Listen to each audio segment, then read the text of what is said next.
This is the Cowboys Report. I am Tom Downey. It's a mailbag. From Chris B, a super chat to begin. If we can't beat the Lions at home, we are in big trouble. I agree. You are 6.5-point favorites as of filming. I could see that line rising maybe a little bit as well because this is a game you should win. This should be your get-right game against a team that has spent its emotional, everything, winning the division for the first time in the NFC North. This is a game you should win. I think you are the better team, and you definitely are at home. If you don't, man, I'm going to be very, very upset. From Gatlin, Dallas should screw the NFL. Play their starters against the Commanders, but don't move on defense and punt on offense. Don't make calls. We won't make plays. Mostly joking. I will say this. The chances of this game being just like last year, where it's kind of, at halftime you're not going to win the division, maybe a bit more extreme than that. You should tank. If you are out of the NFC East race, at some point during that game, you should tank and hurt the Commanders' draft status so they can't get Caleb Williams or Drake May. Dead serious. You should do that. They won't, but you should.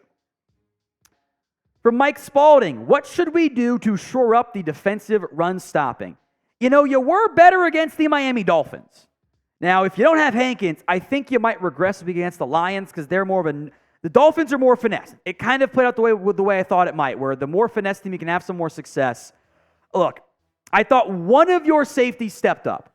I thought Donovan Wilson played great against the run. He led the team in tackles. I don't think that's an accident that you had a better run-stopping performance because one of your safeties showed up. I need one more of my box players, my spine, and I thought Jordan Lewis played great against the run too. I need one more of my box players to step up. Now, maybe that's Osa becoming an impact run stopper or one of my defensive tackles, but Markquese Bell, Damone Clark, not good again. They should have called it. He was not good. He can't shed blocks right now. He's not seeing it well. He's guessing because the D-line's not playing that great either outside of Tank Lawrence. You ran the 6 Micah Parsons linebacker snaps that weren't even full linebacker. He was in between, stand-up defensive tackle and off-ball linebacker. Damone Clark was playing 3 yards behind Micah, but I loved it. It's kind of a version of the bear front.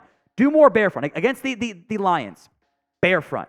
That 5 across the front of the line with Micah at edge or linebacker. I don't care which. You can mix and match. Frankly, it's probably a good idea.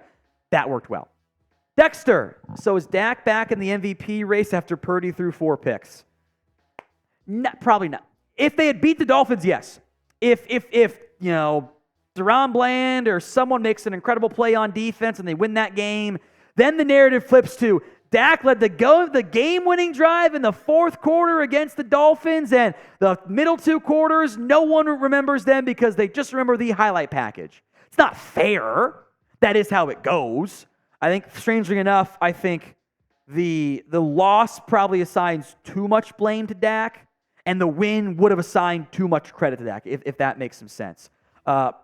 Basically, I think what's going to happen is because the NFL only gives it to quarterbacks, wild card quarterbacks don't win.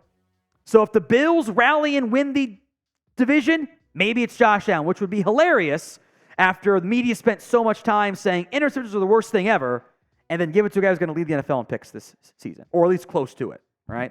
Funny how that works out. Or, more likely, winner of Dolphins-Ravens, that quarterback wins. Even if the defense plays great and just kind of the quarterback plays okay, it's a heavily wins-based award. It's not fair. That's how it goes. Who is the MVP of this Cowboys team? Deuce Vaughn's the correct answer. But sound off for me in the comment section with your MVP answer. From Bryce Peace, Jayron Kearse has disappeared this year. Really need him. Yeah. I think maybe you got to play Juanyeh Thomas a bit more. Oh, it's back-to-back Jayron Kearse questions. The Turnover Boys by Dak. Which, ironically, they did not put the Turnover Boys. I saw Jayron Kearse's PFF grade versus Dolphins with 29. He's been bad this year. It's time to bench him and start Juanyeh Thomas. I mean, probably, right? The tricky part here is that, look, Jayron Kearse is a very important part of your locker room. Team respects him. He's a vocal leader. All that stuff is accurate. The issue is he's not playing well. He's not tight end eraser anymore. I think Juanyeh Thomas is better in coverage. Now, I don't love Thomas as much in the box necessarily, but Dono can do that. It's just every game outside of a couple, he's been really bad. He's been a liability. Maybe in the end, that one great year from Jayron Kearse, maybe it was a fluke. Maybe that was the outlier year in the end. I don't know. Chris B, thoughts on Patrick Queen in free agency this year? Very curious what he's going to command. And I don't think the Ravens bring him back because they paid Roquan Smith. They drafted Tristan Simpson in the second, on day 2 out of Clemson. But he's gotten better each year. Tell you what, his first 2 years, he was bad. He was not playing good football. It looked like he was going to be a bust. He wasn't seeing the field well, wasn't feeling it well. Even 2022 started the year pretty bad, and then just kind of righted the ship. I do think the Mike McDaniel hire has been a big thing for him. Playing alongside Roquan Smith has helped as well. If the cost is reasonable, sure. Especially from the, you might not have Leighton Vander Esch perspective next year.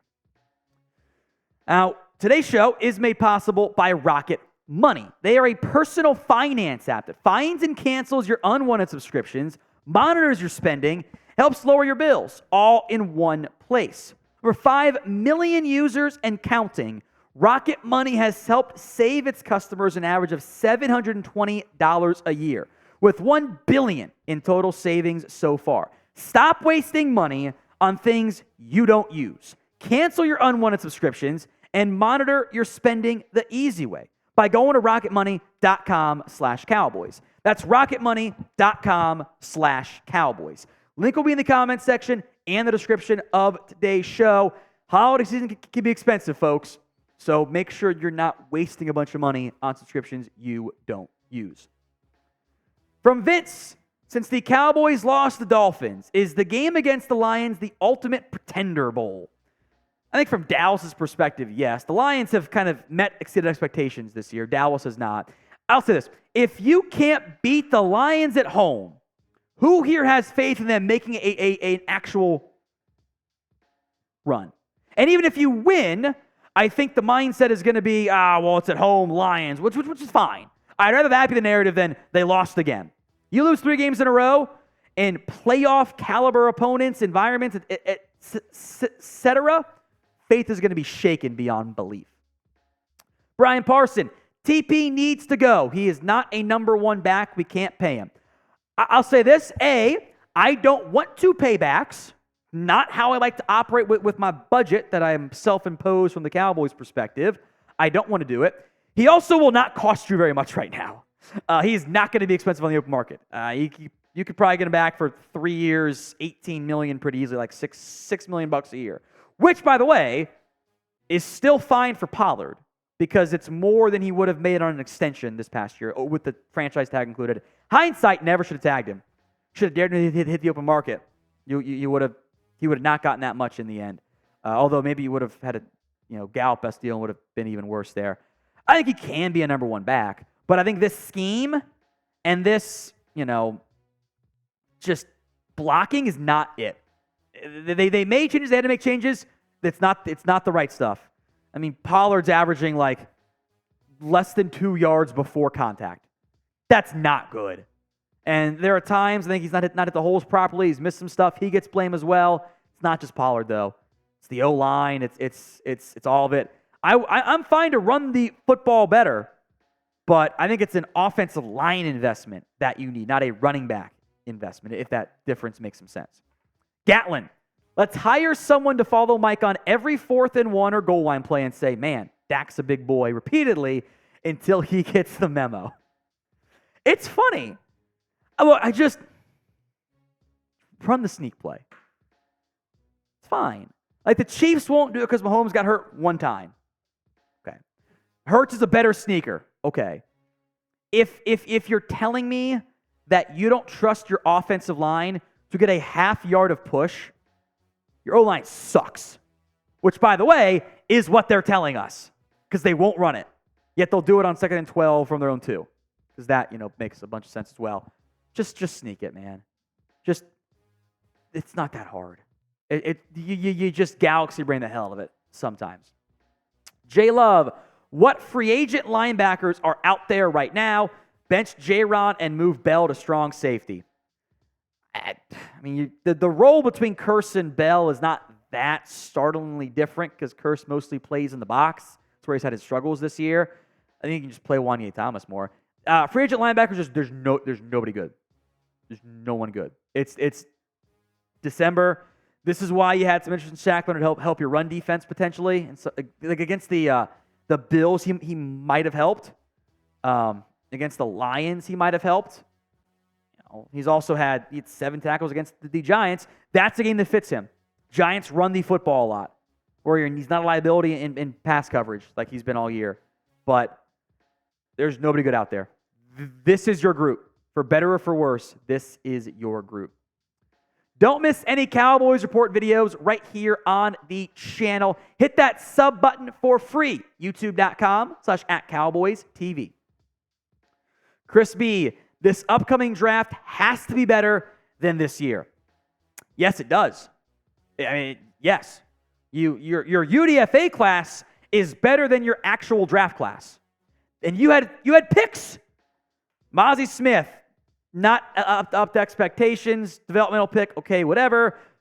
Backup tight end in round 2, not great. Injured linebacker who he was going to be good. Overshown. We feel so much better, I believe, about this linebacking core if Overshown was healthy. Now he's not. How's he going to be next season? I don't know. Awesome Richards can't get on the field. Deuce Vaughn played a little bit this year. Eric Scott can't play. Junior Fehoko can't play. You're getting no snaps. Jalen Brooks, Eric Scott, Awesome Richards. I think I'm forgetting somebody else who's also not playing. Like, that's not good. It's a huge issue. You made no impact. No impact. Bryce, why did Sam Williams play like 7 snaps against the Dolphins? They don't trust him against the run. They don't. Right or wrong, they don't believe in his abilities. He's kind of been in the doghouse all year, frankly. It's not a good sign. Name a player who you think should play more. Juanyeh Thomas, Sam Williams stand out to me. Sound off for me in the comment section right now. We actually had this one from Chris B earlier. Unfortunate. Mark, though, Coop has been killing it. JJ chose Gallup over him. Unquestionably, the Dallas Cowboys screwed up. They let it get personal with Amari Cooper. They did not like that he was unvaccinated. They did not like that he had various bumps and bruises over the course of the week. They did not like that he called out the coaching staff, which he was right about, to be clear. And they let it get personal, and they messed up, and they leaked how mad they were at him, and they leaked that they were going to cut him, and then panicked and said, oh, actually, we'll trade him, and only the Browns had interest, and they messed up. Because Amari Cooper would still be a big impact on this Cowboys team.